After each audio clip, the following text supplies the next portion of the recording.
It is Tuesday, April 18th, 2023. This is another edition of Baseball Today presented to you by MLB 9 Innings. That is my man, Trevor Plouffe. I am Chris Rose, producer Dan, along for the ride as well. And as I mentioned, today's episode is sponsored by MLB 9 Innings, which offers a wide variety of game modes from league mode, where users play through an entire season, which is really fun, to live play-by-play. They have over 2,000 player cards to collect and use in your dream roster, the most up-to-date rosters, logos, ballparks, unis, and they're introducing new historic Hall of Fame players to the roster. Larry Walker, the Big Train, Walter Johnson, Hank Aaron, Michael Jack Schmidt, Trevor Hoffman. So go download and play MLB 9 Innings 23 today with the link in the description. You will thank me later. It is that much fun.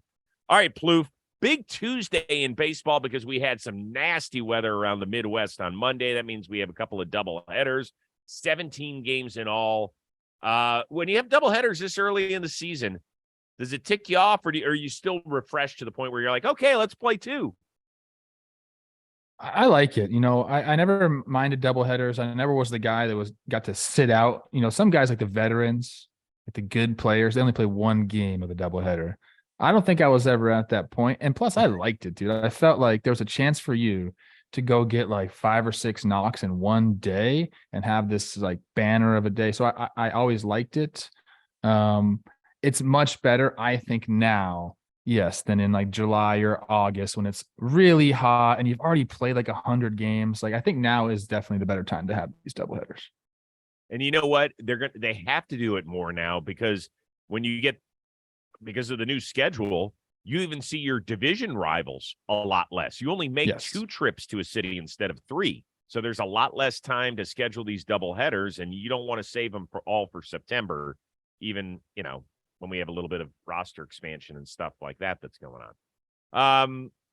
All right, let's get this going. There's a reason I'm wearing a Texas Rangers hat. There's both good and bad news. Let's start with the good.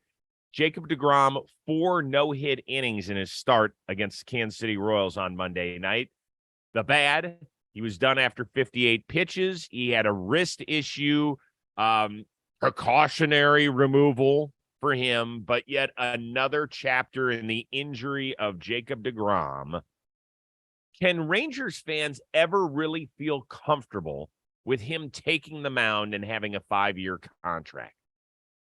I think so, dude. Look, I know that the last 2 years haven't gone his way as far as injuries, and now we have this thing at the beginning of the season, but when he's on the mound, he's so dang electric, Chris. I mean, the one stat that pitchers like to look at more than any other stat, it's not ERA, it's not ERA plus, it's FIP, fielding independent pitching. This is what they look at. Guess who's leading the league right now through 4 starts in FIP? It's Jacob deGrom with a 1.3. Like, the guy, when he is on the mound, is the best pitcher in baseball. I don't think you can take this. We're starting clean here. I like to start clean every single year. I don't want to talk about the last 2 years. Now, if this is just a precautionary thing at the beginning of a 5-year deal, then we're going to be okay. He's slated to make his next start, which I think is Sunday, because they have like an off day or something like that. So as of right now, I'm telling Rangers fans, you have nothing to worry about. You should still be like excited and parading around, because like your team has gone from non-existent to like a really good team in a very short amount of time. You brought in some real deal superstars, Jacob deGrom being one of them. So until something serious happens, enjoy this, because you have the best pitcher in baseball on your team performing at a very high level still. Okay. So the little wrist thing, a little something like this bothering him, I don't think it's a big deal. I would still be ecstatic as a Rangers fan. Now, a little cautious, and you understand that there is history, but let's just try to forget about it. Let's wear that Rangers hat all over the place. Let's get rid of those City Connect jerseys that they came out with that are representative of the whole state. Apparently, it doesn't make sense to me. Yep. Let's have a good time. If you're a Rangers fan, keep the smile going. The rain isn't here just yet. Okay, let's play this out. Okay. He has worn a Rangers uniform, including spring training and now the regular season, for 2 months. How many times has he had some sort of injury? I think 2. Twice. Yeah. Twice. It's not, injury is different. This is precautionary. Don't call it an injury just yet. I get it, but still, it's all part of who he is. And by the way, He's going to turn 35 later this summer. You don't magically get healthier as you get older. Take it from somebody who knows that. It gets way worse. Way worse. 35 isn't 65, bro. Like, come on. Okay, I'm not 65. I'm in between the two. But yeah, I understand your point. But once the injuries start piling up, they seem to compound.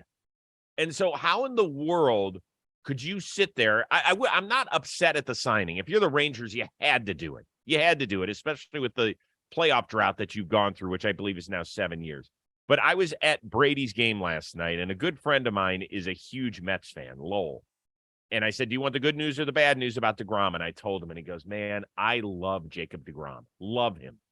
But I am so thankful we didn't extend him for 5 years on 185 mil, even with Stephen Cohen's money. He's like, because I would have turned around the next corner wondering when he's going to be hurt. And I think that it's only a matter of time if you're a Texas Rangers fan before. Why? You want to take your earbuds out and start throwing them at me? That's so silly. This guy said he doesn't want Jacob deGrom on his team. He's glad that Steve Cohen didn't give him Steve Cohen's money. Come on, man. Well, but I mean, I think his point was he would rather spend it differently if at some point you have to stop. Okay. Is he happy that Verlander's there? Well, he is on the short term. That's the difference, right? Verlander signed a 2-year deal as opposed to a 5. What does it matter, 2 or a 5-year deal? It has nothing to do with him. That's not his money. Like, you want these guys on your team. And guess what? Jacob deGrom before 2021 was a workhorse and made all of his starts. Okay, yeah, 2021, 2022 didn't go well, but guess what? Verlander also had a year off, 18 months off, whatever it was. Okay, so like, but that's the only injury that guy's had in a 20-year career. Go back and look at the stats from 2015 to 2019. This guy was making, he was pitching over 200 innings, making 30 starts a year. Like, okay, look, there's been a few bumps in the road. I understand, like, you are going to wonder and worry a little bit, but like, you should still be very happy that you have Jacob deGrom on your team. He's still, when he's on the mound, been absolutely electric. Everything is still there. He's got a little boo-boo on his wrist. It's going to be okay. He'll be out there Sunday. Don't tell me you said I don't want to hear one Mets fan say I'd rather not have Jacob deGrom on my team. That is just blasphemy. No. There's a difference between not wanting Jacob deGrom on your team and not wanting to extend him for 5 years at almost $200 million. Those are two different discussions.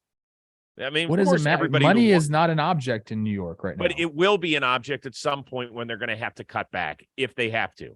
And by the way, the six most important words that you said during your debriefing about Jacob deGrom is when he's on the mound. That's that. All right, let's move on. Angels. Yeah, I did that on the fly. It was a little tricky. Pretty good. The he's tricked me up almost. Angels make their lone trip to the Bronx over the next 3 days. That means the last 2 AL MVPs square off.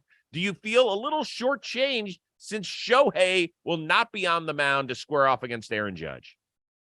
I mean, it's definitely a matchup I would love to see.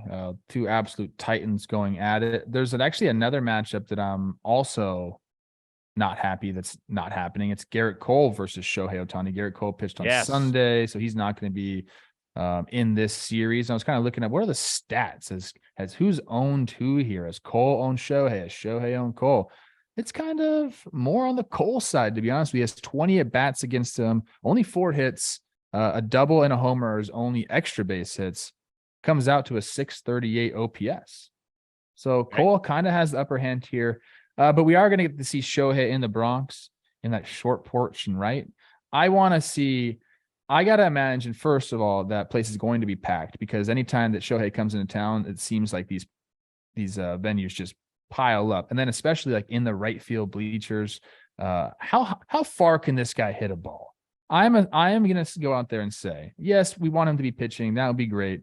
But this guy's going to do something spectacular in New York. That's just the kind of player he is. I'm going out and I'm going to say he's going to hit a ball close to 500 feet in like the third deck of right field at some point during this series.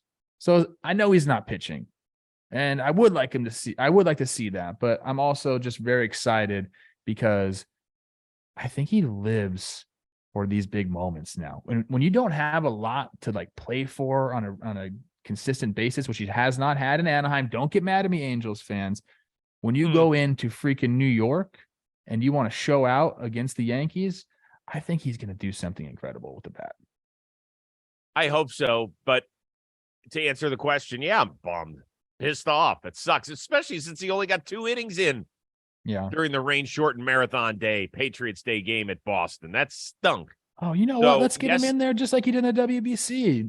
9th inning. Right. Let's go. Little bullpen day. Well, in part because, do you remember that question I had in the offseason where everybody jumped my shit about Shohei dodging certain teams? There was talk among some players in baseball. Okay. Well, but once again, I'm going to repeat it only because it's what players told me, not because of some pipe dream I grabbed from the sky and said, oh, look, he's dodging. That's not what I said. What I said was there was a feeling among some players that he would dodge some of the better lineups. That's not the case here. Just he worked out because he was pitching on Monday. But I wanted to see him pitch here because the 2 times that he's pitched in the Bronx, it's been terrible. 2021, didn't make it out of the first inning. 7 runs, 4 walks. Last year, made it through 3 innings. 8 hits, 4 earned, 3 homers. I want to see him get another crack at this. I want to see him as a top 5 Cy Young contender go against the big bad Yankees. And Aaron Judge, whom, by the way, is 2 for 2 with a homer against Shohei. So, yeah, I'm pissed off about it. Maybe they're saving it for the AL Wildcard Series. How about that, Angels fans? How about that bump right there? That would be something, dude. I think that would be an incredible series. Like, that would mean the Angels got some reinforcements. That would mean they're playing good baseball. Shohei in the Bronx on a short series. Yes, give it to me. I would sign up for that. I think all of baseball would sign up for that. Mike Trout versus But the next 3 days will be fun. By the way, is MLB Network overdoing it a little bit this week? They're like Shohei versus Judge. Like they've turned it now. I don't want to go, get mad at your former employer there, but sometimes I got to turn that freaking channel off, dude. There's some shows I really like. I like Mark DeRosa and Shahadi, and I like Quick Pitch and all this stuff, but that's a little much sometimes. Yeah, a little bit. Hey, today's episode sponsored by these guys, Shady Rays. I want you to take on the sun with gear that is built to last. Our friends at Shady Rays, they have you covered with premium polarized shades at a very affordable price. Shady Rays offers a world-class product, just as good as any expensive pair that you've ever worn. They got durable frames, extra clear optics. I mean, I can't tell you how great Plouffe looks right now, and I'm wearing my shades inside. That means you got a primo pair. On top of that, Shady Rays offers the most insane protection in the history of eyewear. Every pair of sunglasses is backed by lost and broken replacements. My man, tell the people what that means. Excuse me? I was reading something. I'm reading this email right now while you were doing this. Is this the Shady Rays read where you want me to tell you if you sit on them like Chris Rose does all the time, they'll just send you a new pair, no questions asked? Is that what you want me to say? Exactly. If you break them or you lose them, even on day one of purchase, they're going to send you a new pair, no questions asked. That's simple.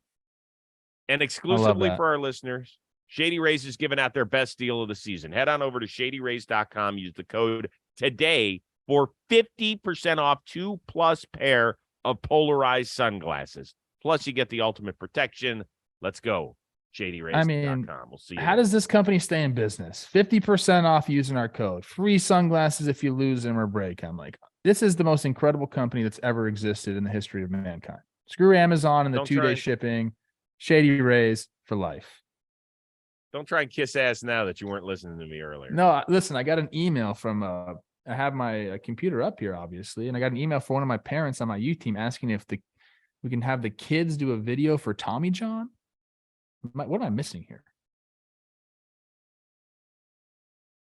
That's why I was confused and really locked in. First of all, it sounds like you're putting the emphasis on the wrong syllable for Tommy John.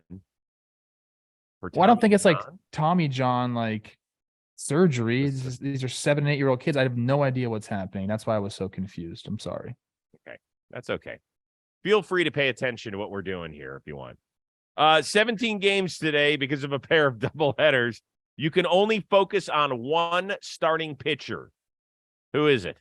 I'm going to give you a game that features 2 that I want to focus on because I think it might be a playoff matchup here. It's the Blue Jays at the Astros. It's Chris Bassett going up against Urquidy, our guy. And the reason I want to focus on him is both of these guys, Bassett and Urquidy, have someone in the opposing lineup that absolutely demolishes them. For Urquidy, it is Vlad Guerrero Jr., who has 5 hits and 12 at-bats against him, 2 homers in 12 at-bats. And then for Bassett, it's Yordan Alvarez. None of these should really come as a shock to anybody, but the numbers are staggering. Yordan's hitting 400, so 4 hits and 10 at-bats against Bassett with 3 bombs. So I want to see how they're going to neutralize these guys, because you can do that in regular lineups. Hey, I'm just not going to pitch to this guy. But then you got to think about, this is the Astros. This is the Blue Jays. It's not like there's nobody surrounding these dudes. So like at some point they're going to have to go after them. And I want to see if they've made any adjustments or what kind of pitch selection they're going to go, what kind of sequencing they're going to go with. Because in these types of games, you can't let these dudes beat you. And when you do your, pitcher's report or your pitcher's meeting, that's the first thing they say is, okay, we're not going to let Vlad beat you. We're not going to let Yordan beat you. So what's the game plan? If nobody's on base, are we going to go after them? If people are on base, what are we going to do? Those are the big matchups that like win or lose games. So I saw this matchup and I was like, you know what? Playoff type stuff in Houston. Let me see the numbers. And those 2 guys really popped out at me. I'm very curious to see how they're going to get work today. Nick Lodolo, Cincinnati Reds, taking on the hottest team out of the gate, the Tampa Bay Rays. Yes, they've dropped 3 of their last 4, but those monster offensive numbers have been really impressive through the first 2.5 weeks. Lodolo has blown past Hunter Green in terms of the most dependable young starter in the Reds rotation. ERA well under 3. He's averaging over 14 Ks per 9. Yet, and the weird thing is he's got a really high whip. And he's not like walking the world, but he does get hit around a little bit. So I want to see what sort of adjustments a young guy who is starting to have some serious success. He had it at the end of last season and now has carried that through the beginning of 2023. Hunter Green might get the ink. This guy's the real deal. Not to say that Hunter can't get there, because he has starts where you look at him and you're like, whoa, like give me that right arm. Give me the left one of Nick Lodolo right now. We talked about this in spring training, that he's going to have to be, if those guys are going to get back to a playoff contending team, those 2 guys are going to have to be 1 and 2 at the top of the rotation. And Lodolo is certainly living up to his end of the bargain so far. Whip is high, FIP is low. What's up with that? That means there's got to be some defensive issues going on, because he doesn't have an absurd amount of walks. He's actually lower than his career average in walks per 9, less than the homers per 9. So maybe a little defensive stuff. Let's figure that out, Cincinnati. Get these guys going again. But he has looked great. But have you watched him pitch? I really enjoy watching him pitch. Yeah, he seems good. Really good. Former top 10 pick. Interesting pitching matchup tonight out in San Diego. Strider and Snell as the Braves look to win their 8th straight game. Atlanta's got a lot of good all over the field. What is their biggest weakness? At the major league level, Chris, I don't think they have a weakness. They don't. I was looking up and down the stat sheet trying to figure some stuff out. For a while, they weren't hitting with runners in scoring position, but they've kind of figured that out. Oh, I can't wait to hear. Maybe, are you going to say left field or something like that? Here's what I'm going to say. I think that they have been able to draw upon their minor league system over the last few years. And, these guys have come up and been absolutely impactful at the big league level. They've signed a bunch of them very quickly to long-term deals. I think the well's starting to dry up a little bit in their minor league system. And so if you're going to ask me what weakness this organization has, I'll say, probably their minor league depth, being whittled down to what it is now is their only weakness. At the big league level, I can't wait to hear what you say, because I honestly couldn't find one. By the way, Mike Soroka just had another great start in the minors.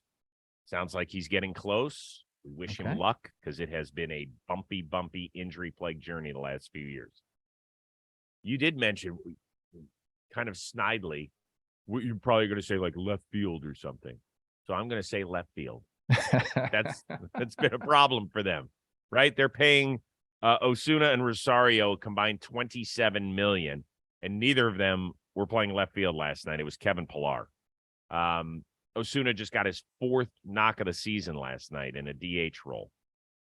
He's hitting under 100. I'm looking at the stats. But by the right way, now. yeah, it just hasn't been good. I don't know what they have left to trade, but if they need something to fortify themselves out there, even if it's just a dependable left fielder. I mean, let's remember the trades they made just to get their outfield right during their World Series winning season of 2021. They added Eddie Rosario. They added Jock Peterson. They added Jorge Soler. 3 guys who had success at the major league level, but none of whom you would say would reach star status. So they've been known, Alex Anthopoulos has been known to pull the trigger on somebody that can better the team without saying, wow, that's an incredible move. Sure. And if you're, October. Eddie Rosario, Marcell Ozuna have a combined 3 RBI between them, and those are just 3 solo home runs, which is very interesting. I know it's early in the season, but still you'd expect a little bit more. The thing I'll say about Eddie Rosario is that this dude's a streaky hitter. Okay. Like he'll get going. He's going to have a time where you're like, wow, I guess left field isn't a problem anymore. And then the next month you're like, oh, left field's a problem. That's the kind of player he is. But he can carry a team too when he's right. So yeah, look, I looked at that and I thought about bringing that answer. I just don't want to say the term that you don't want me to say. But I'll give Eddie Rosario a chance to get it going. I said it's early in the season. I didn't say the other thing. I'll give him a chance to get it going. How about that? I honestly, we're nitpicking with the Braves, bro. This team That's why I asked the question. Incredible. Yeah. I mean, what did I say? Power 10 people with 20 homers? Did I say that for the season? Yeah, you did. You did. I don't think that's happening, but it's still, even if they get 7, that'd be a ridiculous number. Okay, so a couple of interesting scenes at ballparks across the country from one another. Fenway Park during the Patriots Day game, we had nasty weather, and then in the outfield, all these fans, they go shirtless and they're partying, they're whooping it up, they're jumping in the stands, they're dancing, they're singing the whole bit. And then at night in Los Angeles, Max Muncy crushes one to take the lead against the Mets in the 6th inning, and they do the early lights celebration where the ball doesn't even land before they turn the lights out. Which scene was weirder for you? Neither of them were weird to me. I liked both of them. I mean, look, if the boys are getting rowdy on a rain delay, have a few pops in the stands, they want to take their shirt off, I'm all for it, Chris. I'm all about that. Mm-hmm. And this thing, I've told you about these lights. I wish they had the LED lights when I was playing because I think this is so freaking cool, dude. It's dramatic. It feels like you're in a freaking movie. You hit a home run and all of a sudden lights show is going on. You feel like a freaking superstar. I didn't really get that when I was playing. So I think there's nothing wrong with either of these situations. I would have loved to have been A, Max Muncy, or B, one of the dudes in the stands at Fenway drinking some pops. Well, the thing with the Muncy, not that they did it, but it was premature light thingy. That's what it was. You thought it was a little like premature, like the fan might get hit with the ball. If I'm tracking it and I'm 400 feet away from home plate and I'm tracking and all of a sudden the lights go out, that's a lawsuit waiting to happen. Just saying. As far as the other thing. Oh, yeah. Easily. The other thing with Boston. I was thinking about this. You can't take your shirt off at an indoor sporting event, can you? Okay. I gave this one some thought. And I think I have some rules for the shirtless dudes out there. Outside, I think anyone can do it. Yes. But I will say that it's more acceptable for a few people to do it. Now, young dudes like college kids, what are you going to tell these? What are you going to tell them? You can't tell them anything. So I've already given them my blessing. Go take your shirt off, get rowdy. It's just part of growing up. Bigger dudes, chubby dudes, love it when you take your shirt off. So like I'm all about that too. If you're like a a regular sized, I won't say regular size. That's mean. In fact, I don't even mean regular size. If you're like really ripped up and you're a little bit older, like a real adult, and you're like yoked up, don't take your shirt off, bro. Now you're just bragging. So I think that's where I draw the line. Young college kids, do your thing.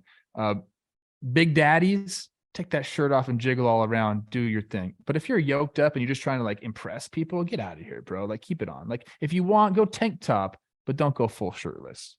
And inside, to answer your question, same rules apply. I don't care if you're inside. You can still take the shirt off if you want. It's a sporting event. We're trying to get rowdy in there. I know, but I don't ever see somebody in an NBA playoff game take their shirt off. I've seen it. It's usually the big boys. The big boys like to take their shirts off, and I'm all for it, dude. I see it all the time at baseball because they want to get a tan, whatever. And at football games because they're idiots when it's 15 degrees outside and they're like, hey, let's do it. And then 30 years down the line, we can say we took our shirt off at the Bills playoff game. Morons. I guess you're thinking basketball. You know, when you go to a basketball game, it's almost like you got to dress up to go to a basketball game. It's a different feel there, especially at Staples Center, now known as Crypto. It's like girls wearing heels, like dudes are like dressing to the nines to go to these games. Hockey, I guess you don't see it either because it's a little too cold, a little too nipply, if you will. But I still think it's okay. Like, let's not like shame indoor shirt taker offers. I don't want to. No, I just say I'm saying I've never seen it. Maybe you know what? Maybe people should start sending us photos if they've seen it. I just can't remember it. I just brought when it you're in the dunk tank on the All-Star Game red carpet. Are you going to be wearing like an SPF shirt, or are you going to go shirtless? Oh yeah, no. Well, it depends what sort of comedy I'm looking for. I could start in a wetsuit, work my way down to a Borat onesie, and eventually. I think those are banned now. Okay. Yeah, well, we'll have to see. I will have to shave my back hair and maybe put an MLB logo in my chest hair. But we'll see. We'll see how it all works. I'm excited for it. I'll tell you this, I got to lose 15 pounds before mid-July. That's motivation, baby. That is motivation. Let's do it. We are back at it again on Hump Day. Everybody enjoy your 17-game schedule for our one-of-a-kind producer, Dan Rourke, and the always entertaining and shirt-wearing Trevor Plouffe. I am Chris Rose. We will see you Wednesday on Baseball Today.